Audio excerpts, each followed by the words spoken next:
देश में सबसे बड़ा लोकतंत्र का महापर्व चल रहा है। सभी राजनीतिक दलों के लोग अपनी अपनी पार्टियों की जीतने के दावे कर रहे हैं। प्रत्याशी पसीना बहा रहे हैं, लोगों के दिलों तक अपनी बात पहुंचाने की कोशिश कर रहे हैं। हरियाणा की अगर बात की जाए तो हरियाणा की हिसार लोकसभा सीट बहुत महत्वपूर्ण मानी जाती है हरियाणा की सियासत में।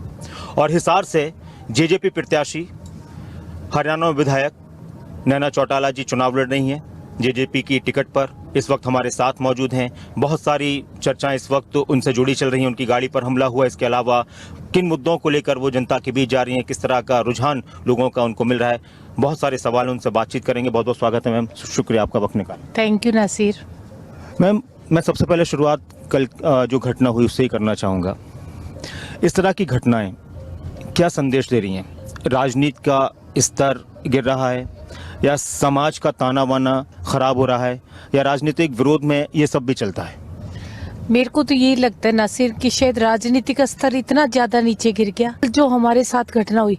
मैं तो इस घटना से पहले मतलब ये जो देश के प्रधानमंत्री जी और राहुल गांधी जी का जो आपस में आरोप प्रत्यारोप मंगलसूत्र को लेके जो था ना, वो चीज हमें अंदर से पीड़ा देती है। मैं इनकी स्पीच सुन के मुझे ये लग रहा था कि भी राजनीति का स्तर क्या इतना डाउन हो गया कि हम महिलाओं के मंगलसूत्र पे आ गए। मैं कहती हूँ जो मंगलसूत्र है वो एक औरत के लिए शायद सबसे पवित्र चीज है। भाई मंगलसूत्र की अगर कीमत पूछो तो इन दोनों से क्या पूछो, दोनों को ही नहीं पता। ना राहुल गांधी जी को पता, ना हमारे देश के प्रधानमंत्री जी को।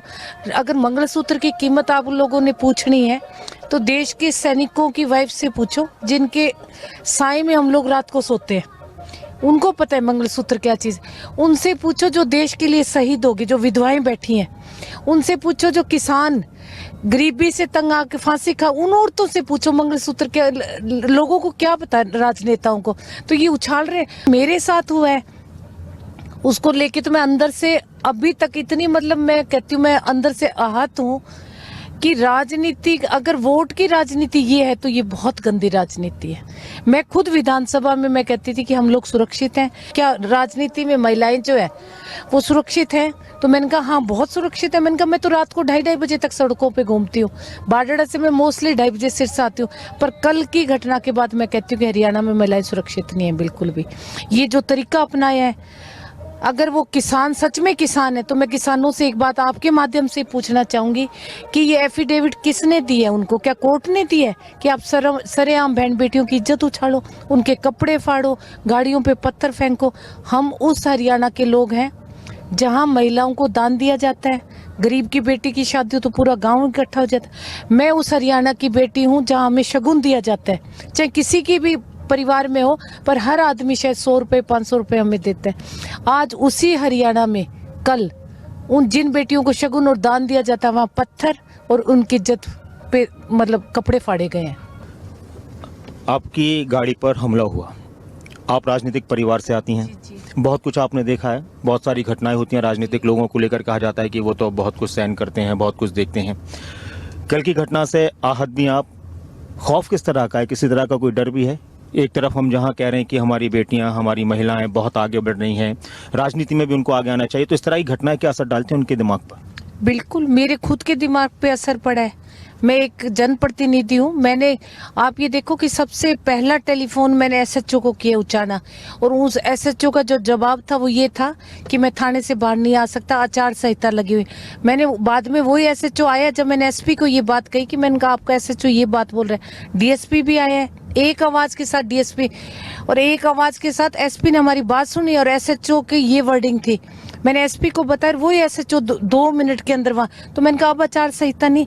जब हमारे देश के पुलिस वाले हमें ये जवाब देंगे तो मैं कल से मैं ये सोच रही हूँ कि मैं एक जनप्रतिनिधि हूँ, मेरी सुनवाई नहीं हो रही तो आम महिला की क्या होगी हरियाणा में आज के दिन? जो घटना हुई मैम, ये वाकई में काफ़ी निंदनीय है और इसकी आलोचना सिर्फ आपकी पार्टी के लोग नहीं बल्कि जो दूसरी पार्टी के हैं, जो आपके विरोधी हैं, वो भी कर रहे हैं कि इस तरह की घटना नहीं होनी चाहिए। लोकतंत्र में अगर किसी का विरोध करना तो आपके पास वोट का अधिकार है। लेकिन आपने हरियाणा की कानून व्यवस्था पर, महिलाओं की सुरक्षा पर सवाल उठाए। क्या पहले से ऐसी खराब स्थिति थी या फिर आपको अब ये लग रहा है? नहीं, मैं सच में जब कल से मुझे ये लगता है कि जब खुद पे बीते ना, शायद आदमी को तब ज्यादा एहसास होता है। मैं खुद विधानसभा में मैंने औरों को भी कहा भी हम लोग सुरक्षित हैं, क्योंकि कभी मैंने मेरे जीवन में, मैं भी 56 साल की हूँ, कोई छोटी तो नहीं, पर मैंने कभी ऐसा जो दृश्य कल मैंने देखा है वो मैंने कभी मेरे जीवन में नहीं देखा। मैंने डिप्टी प्राइम मिनिस्टर भी हमारे घर में देख लिया, मैंने चीफ मिनिस्टर्स भी देख लिए, फिर मेरे ससुर को मैंने चीफ मिनिस्टर देखा है, मेरे हस्बैंड को मैंने दो बार मेंबर ऑफ पार्लियामेंट देख लिया, मेरे बेटे को देख लिया, मैंने डिप्टी सीएम देख लिया, पर मैंने कभी ना राजनीतिक जीवन में मेरा बहुत लंबा चौड़ा वास्ता नहीं पड़ा। मैं आज भी अपने आप को कहती हूँ कि मैं पॉलिटिशियन नहीं हूँ, मैं एक हाउसवाइफ हूँ। और औरत के लिए मैं बार बार कहती हूँ कि चाहे वो चांद पे जाए, चाहे वो डॉक्टर हो, चाहे वो डीसी हो, उसकी शुरुआत जो है घर से, गृहिणी से ही होती है। तो मैं आज भी अपने आप को पॉलिटिशियन कम और गृहिणी ज्यादा मानती हूँ। पर कल जो मैंने देखा, मैं कहती हूँ वो लड़के ऐसे लग रहा था जैसे कि वो पिक्चरों का सीन नहीं होता, मतलब आधे मोटरसाइकिल पे खड़े हैं, डीजे लगा रखा है, दो दो हाथों में झंडे, और आप ये सोचो कि जैसे उन्होंने हमारा गेट तोड़ा, उन्हीं में से 4 लड़के डंडे ले लेके आए। तो ये बहुत बड़ी प्लानिंग थी उनकी, पता नहीं क्या थी, मुझे नहीं मालूम, कि वो 3 गांव से हमारे पीछे लगे हुए थे। हम लोग अवॉइड कर रहे थे भी नहीं, झगड़ा नहीं करना बिल्कुल भी, और मैं तो कभी भी फेवर में नहीं हूँ कि कहीं झगड़ा हो। करते करते लास्ट में उन्होंने अपनी वो हरकत दिखाई दी हमें। तो आप लोग तो ये कह रहे हैं कि कांग्रेस की तरफ से ये सब कुछ किया गया है। उनमें 15 लड़के थे वो, जिसमें से 3 लड़के जो है वो, मेरे बड़े बुजुर्ग हमेशा कहते थे कि बेटा अति हर चीज की माड़ी होती है, और उन्होंने अति जो 3 ने की है ना, वो तो अति की थी। वो तीनों ही जयप्रकाश के आदमी है। तो इसका क्या लग रहा है, ये इससे आप प्रचार कर रही हैं, इस पर फर्क पड़ सकता है, इस सोच के किया गया? जहाँ एक बात ये आ रही है कि किसानों के नाम पर किया जा रहा है, तो आप कह रहे हैं कि ये किसान नहीं हो सकते, या किसानों को बदनाम करने की कोशिश हो रही है, या फिर ये कि किसानों में वाकई में जेजेपी को लेकर गुस्सा है? नहीं, अगर गुस्सा है तो ये गुस्से का कौन सा तरीका है? मैं आपके माध्यम से पूछूंगी, जितने भी किसान नेता है, अपने आप को कहते भी हम किसान, ये प्रदर्शन का कौन सा तरीका है कि आप बहन बेटियों के कपड़े फाड़ो, आप उनको नालियों में फेंको, आप दुपट्टे खींच खींच के उनको सड़क पे फेंको, शीशे तोड़ो? ये कौन सा तरीका है? कौन सा एफिडेविट दे रखा है कोर्ट ने? प्रदर्शन करो, लोकतंत्र है, हमें वोट मांगने का अधिकार है। आप सड़क पे खड़े होके अपने झंडे दिखाओ, जो करो, करते आ रहे हो इतने दिनों से, हमने क्या देखा नहीं? पर ये कौन सा तरीका है कि आप शराब पी पी के मैं बेटियों की इज्जत उतारो? मैं तो हर समाज, जितने भी दाड़न खाप से मैंने कहा है कल, आज मैंने गोहित खाप को कहा है, मैंने कहा जितनी भी खाप है, मैं हर खाप को पत्र लिखूंगी कि सामाजिक आप फैसले करते हो, आप पंचायतों के फैसले करते हो, आप महिलाओं के भी फैसले करो कि जो समाज में हो रहा है, भाईचारा खराब करने का जो एक सिस्टम चला है, क्या ये खाप सही समझती है? मैं हर खाप को लेटर लिखूंगी। अच्छा, आप अभी जब जा रही हैं तो इस घटना के बाद आपको पब्लिक का रुझान क्या लग रहा है? आप महिलाओं को सीधे तौर पर संबोधित इस मामले को लेकर कर रही हैं? नहीं, महिलाएं पहले भी मेरे साथ बहुत ज्यादा थी खुल के, क्योंकि मैंने हरी चुनरी चौपाल की है, मैं महिलाओं से जुड़ी हुई हूँ। मैं आज भी फिर आपको कहती हूँ कि मैं पॉलिटिशियन नहीं हूँ, मैं सोशल वर्कर ज्यादा हूँ। मैं, मेरी जो सैलरी है, आप यकीन नहीं करोगे, मैं डबवाली से भी कभी घर लेके नहीं गई। मैं सिलाई सेंटर्स चलाती हूँ, मैं तनख्वाह देती हूँ, मैं शादियां करती हूँ, मैं बच्चियों को पढ़ाती हूँ, ये मैं काम सारा बारडा करती हूँ मेरी सैलरी से। और अभी भी मैं कहती हूँ कि जो मुझे मिलेगा मैं लड़कियों पे लगाऊं, मैं घर लेके नहीं जाऊंगी। भगवान का दिया सब कुछ है, जो, क्योंकि इन्हीं लोगों की जो उंगली में ताकत है ना, इसी से हम संसद और विधानसभा पहुंचते हैं। हमारे में ऐसी कोई पावर नहीं है नेता में किसी दे वहां जाके बैठ जाए, तो इनकी जो वोट है वो हमें मिलते, इन्हीं की तनख्वाह दी हुई हमें तो। अच्छा मैम, एक बात ये है कि हिसार में मुकाबला आप किस तरह देख रहे हैं? एक चर्चा ये चल रही है कि कांग्रेस और बीजेपी का ही हर जगह मुकाबला है पूरे हरियाणा में, अब लड़ाई आर पार की इन दोनों पार्टियों के बीच में हो गई है, उसमें जेजेपी कहां पर खड़ी है, कहां पर स्टैंड कर? देखो, वोट देना लोगों का काम है, वो किसको वोट देंगे अभी किसी के लिए कोई प्रेडिक्शंस नहीं होती। जनता जनार्दन का फैसला, ये तो 4 जून को पता चलेगा कि किसको सिरमौर बना रही है और वो किसको धराशायी कर रही है। देश का जो माहौल इस वक्त आपको नजर आ रहा है, एक तरफ है 400 पार का नारा, एनडीए गठबंधन, एक तरफ इंडिया गठबंधन जिनका कहना है कि देश का संविधान और देश का लोकतंत्र खतरे में है। लगातार अलग अलग तरह के बयान मंचों से आ रहे हैं। मौजूदा परिस्थितियां आपको हिसार के अलावा देश के सिनेरियो से क्या लगती हैं? 400 पार तो ये लोग नहीं जाएंगे। मैंने इन्हीं के लीडर्स की स्पीचेस सुनी है, वो खुद ये कह रहे हैं कि 400 पार कहाँ से, पाकिस्तान से लेके आए हम लोग। बीजेपी 210 या 200 तक पहुंचे तो बहुत बड़ी बात है। लोगों में जब हम गांव में जाते हैं ना, तो मैं 2019 का इलेक्शन मुझे आज भी याद है। मैं दुष्यंत के लिए डोर टू डोर के लिए निकली थी। मैं हिसार और गांव में जब हम दरवाजे खुलाते थे ना, तो लोग थोड़ा सा फेस निकाल के हमें कहते थे कि बेबे इस बार मोदी ने देन दे, बेबे इस बार मोदी ने देन दे। तो एक हफ्ते के बाद हम लोग वापस आ गए थे, हमने डोर टू डोर नहीं किया। आज मैं जा रही हूँ ना, तो खुल के लोग कह रहे हैं कि कमल को मारो, कमल को मारो। चाहे उसको कमल को मारने के चक्कर में शायद लोग कांग्रेस को वोट ना डाल दें, पर अंदर इतना रोष है कमल के लिए आज के दिन। उस रोष की बड़ी वजह, सबसे बड़ी वजह आपको क्या नजर आती है? लोगों से किए वायदे पूरे नहीं किए। आज गांव में महिलाएं वही 15 लाख मांग रही हैं भी हमारे खातों में डालने का कहा था। बेरोजगारी चरम सीमा पर है। और जो ये अग्निवीर इन्होंने लेके आए हैं, इसमें कहती है भी पैसे दे दे के जो है वो बच्चे नौकरी लग रहे हैं, फिर भी पक्के नहीं है। तो मेरे को लगता है बेरोजगारी जो है वो सबसे बड़ा मुद्दा है आज के दिन, महंगाई और बेरोजगारी। मैम, जब महंगाई बेरोजगारी का मुद्दा सबसे बड़ा है और इसकी चर्चा भी हो रही है चुनाव में, इसमें कोई शक नहीं है, लेकिन जब जनता वोट डालने जाती है तो उसके दिमाग पर विकास, बेरोजगारी, महंगाई रहती है, या जो हमारे देश में एक सिस्टम जात पात की राजनीति का, धर्म की राजनीति का रहा है, वो हावी हो जाता है वोट डालते वक्त? नहीं, ये जो कुछ तो जो हमारे देश के 30% वोटर्स है ना, इनको किसी पार्टी से कोई मतलब नहीं। ये मुझे लगता है ज्यादा जो चाहे मुख्यमंत्री बनो और चाहे देश का प्रधान, ये 30% वोटर्स तय करते हैं। और उन 30% वोटर्स में वो लोग होते हैं जो हवा देखते हैं। लास्ट में 3 दिन में इलेक्शंस तय करेंगे भी सारे लोग इसको डाल रहे हैं, चलो और उसी से उनकी वो एक जो है मैं कहती हूँ जीत निश्चित हो जाती है। और आजकल जो ये मुफ्त में राशन बंट रहा है, मेरे को लगता है बहुत सारे जो गरीब तबका है वो इस राशन के चक्कर में भी बंधा पड़ा है। इस राशन वाली बात को आप कैसे समझते हैं, जब बड़े मंचों से ये कहा जाता है कि देश के 80 करोड़ लोगों को, 85 करोड़ लोगों को फ्री में राशन दिया जा रहा है, ये एक उपलब्धि है या फिर देश की कोई कमजोरी है? देश की कमजोरी कहूंगी कि हम लोगों को नियत्ता कर रहे हैं, उनको लाचार कर रहे हैं मांगने के लिए, उनको घर घर बैठा के और सरकार की तरफ देखने के लिए मोहताज करें।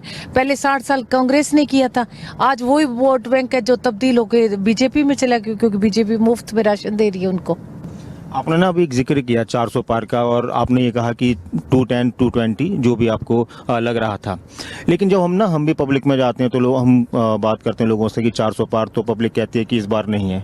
लेकिन एक बात ये आती है आपकी पार्टी को लेकर कि आप इनको, बीजेपी के नेताओं को कहते हैं कि 75 पार, लेकिन और इनके खिलाफ आपने वोट लिया और वो नाराजगी शायद जेजेपी के साथ लोगों की रही है।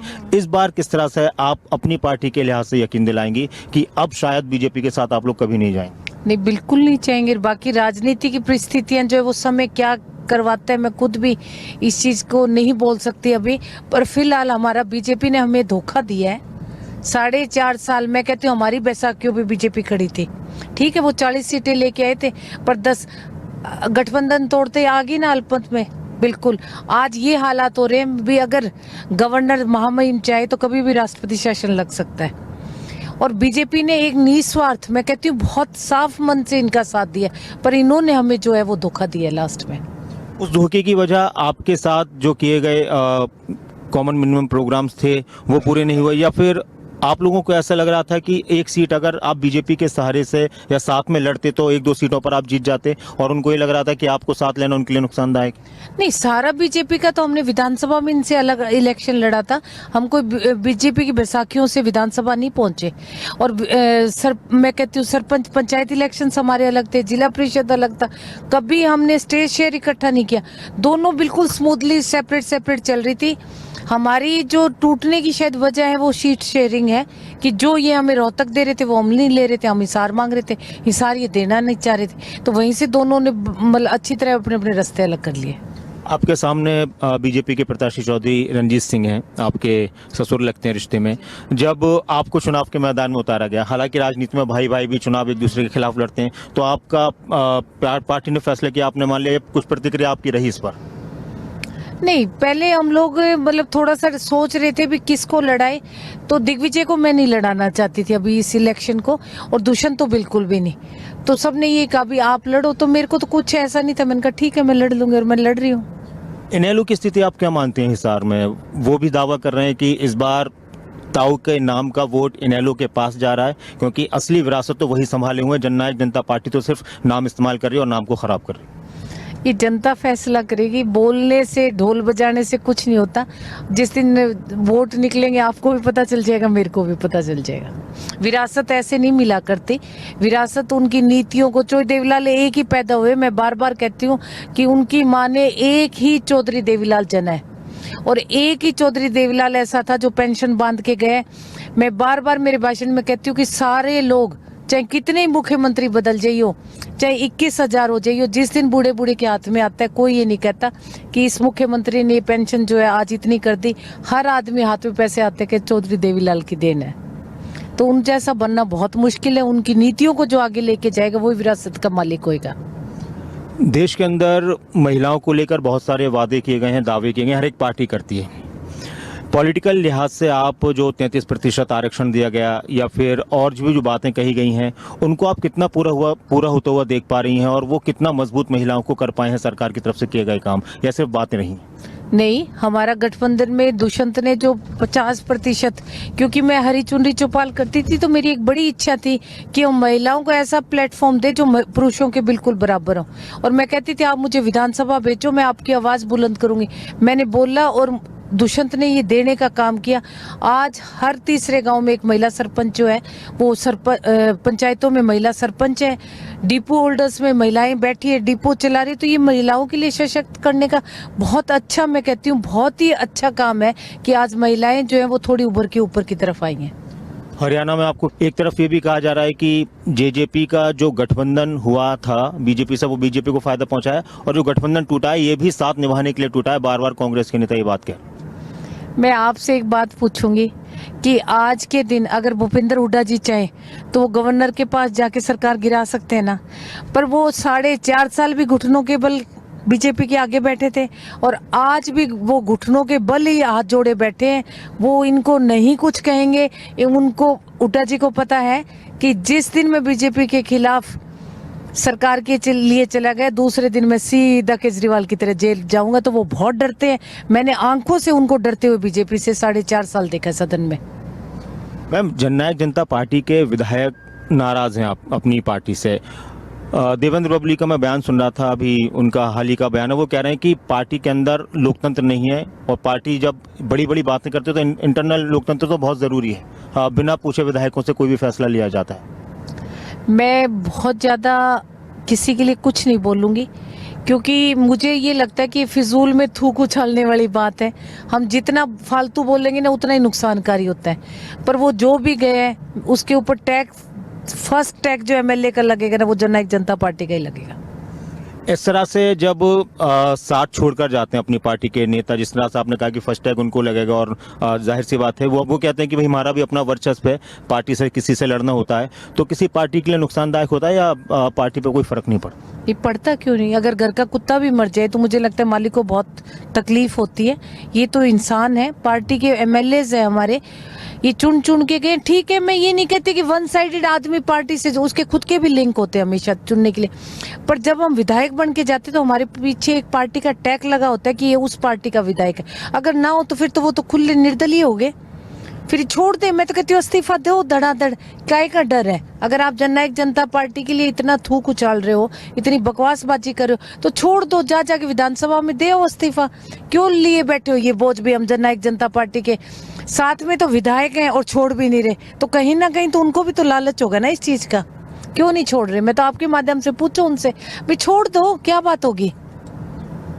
हरियाणा में जो काम हुए गठबंधन की सरकार में, क्या उसका फायदा जेजेपी को मिल पाएगा, या सारा का सारा फायदा जो आप लोग उपलब्धियों का जिक्र करते हैं कि ये तो गठबंधन की सरकार की उपलब्धियां हैं, बीजेपी का कहना होता है कि जेजेपी का कुछ नहीं था, ये सारे काम हमारी वजह से हुए, तो क्या जेजेपी फायदा उठा पाएगी उन कामों का कि भाई हमारी वजह से काम हुए?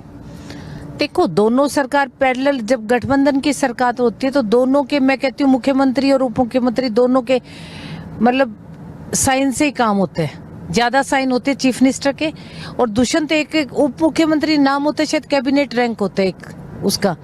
तो जितने भी काम हुए मिलजुल के हुए, दोनों को ही क्रेडिट जाएगा। मैं नहीं कहती कि सिंगल जेजेपी को जाएगा या बीजेपी को। अब हिसार में एयरपोर्ट लेने का काम जो है, तो ये पहले क्यों नहीं ले गए? 5 साल इनकी गवर्नमेंट रही है ना, ये दुष्यंत के उससे हुआ है, तो दुष्यंत को ही क्रेडिट जाएगा सारी उम्र इस चीज का, एयरपोर्ट का। अगर 14 फसलों पर MSP मिली है तो पीछे भी 5 साल बीजेपी की सरकार रही है ना, क्यों नहीं लेके आए किसानों के लिए? अब इसने ये लागू करवाया तो मिला है।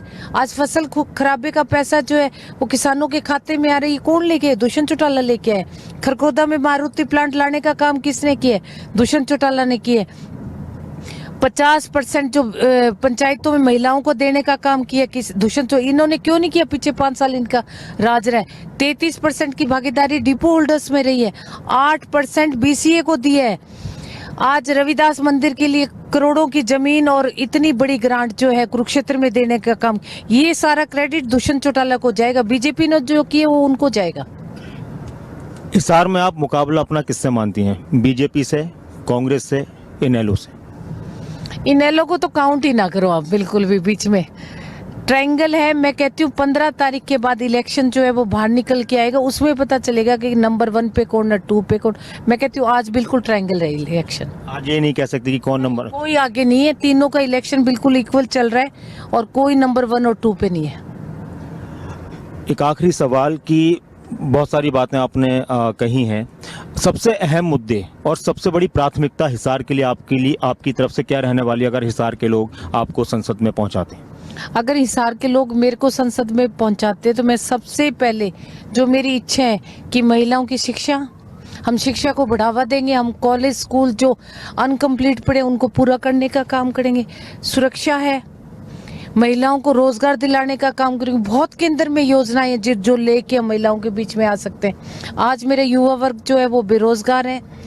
आज युवा जो है वो नशे की तरफ जा रहे हैं। हम लोकसभा में बोल बोल के हम नशे के लिए, बच्चों के लिए बहुत कुछ कर सकते हैं। किसान मजदूर का अनेकों चीजें हैं जो हम लोकसभा के माध्यम से, सबसे बड़ी चीज होती है कि जो सांसद जाए उसको बार बार सेशन में बोलना चाहिए, ताकि लोगों को ये लगे कि मैंने जिस जनप्रतिनिधि को भेजा वो हमारी आवाज उठा रहा है। आपने शुरुआत में आपने कहा कि आप गृहिणी और अपने आप को वही मानते हैं, लेकिन अब आप अपने आप को परिपक्व राजनीतिक के तौर पर देखने लगी हैं, या अपनी पहचान आप उसी तरह की रख पाएंगे जो एक हमारा संस्कार है, संस्कृति?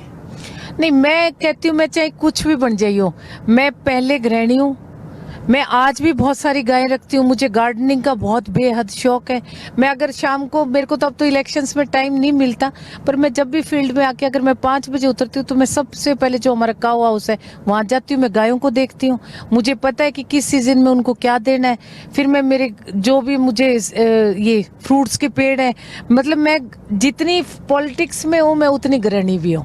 हालांकि मैं सवाल आखिर में, लेकिन खाना वगैरह बनाती हैं आप अभी, या अगर कोई फरमाइशें होती हैं दुष्यंत जी की, दिग्विजय जी की, अजय जी की, परिवार के और लोगों की कुछ? बिल्कुल, मुझे हर कुकिंग आती है। मुझे घर सजाने का बेहद शौक है। मैं आज भी, मुझे रात को भी जाती हूँ तो मुझे ये लगता है मैं पहले कुशन्स वगैरह चेक करूँ भी सारे सही है क्या। और मैं मतलब पहले घर ही संभाला इतने साल, तो ये राजनीति तो अब 9.5 साल हुए मुझे आए हुए, पर मैं आज भी मेरी उस हॉबी को छोड़ नहीं पा रही और मैं मिस करती हूँ बीच बीच में उस चीज़ को। जब भी मैं फ्री होती हूँ तो मैं मेरा पूरा ध्यान जो है मैं घर की तरफ देती हूँ। बहुत बहुत शुक्रिया मैम हमसे बात करने के लिए। तो बहुत सारे सवाल थे और हर एक सवाल का जवाब अपने अंदाज में और बेबाकी के साथ नैना चौटाला जी ने दिया है, और उनको यकीन भी है कि वो यहाँ से चुनाव जीतेंगी, जनता का प्यार मिलेगा। लेकिन अभी चुनाव पूरी तरह फंसा हुआ है, त्रिकोणीय मुकाबला है, लेकिन हिसार के लिए बहुत सारी उनकी प्लानिंग है। अब देखना होगा कि हिसार की जनता कितना यकीन करती है उन पर। और सबसे बड़ी बात, जो घटना उनके साथ हुई, जो गाड़ी पर हुई, उससे आहत भी हैं, और उनका कहना है कि अब उन लोगों के घरों पर भी जाएंगी जो इसमें शामिल थे और उनसे पूछेंगी कि क्या इस तरह से राजनीति में विरोध का तरीका सही है। अपने कैमरा पर्सन सुनील के साथ मैं नासिर कुरैशी, खबर अभी तक के लिए नमस्कार।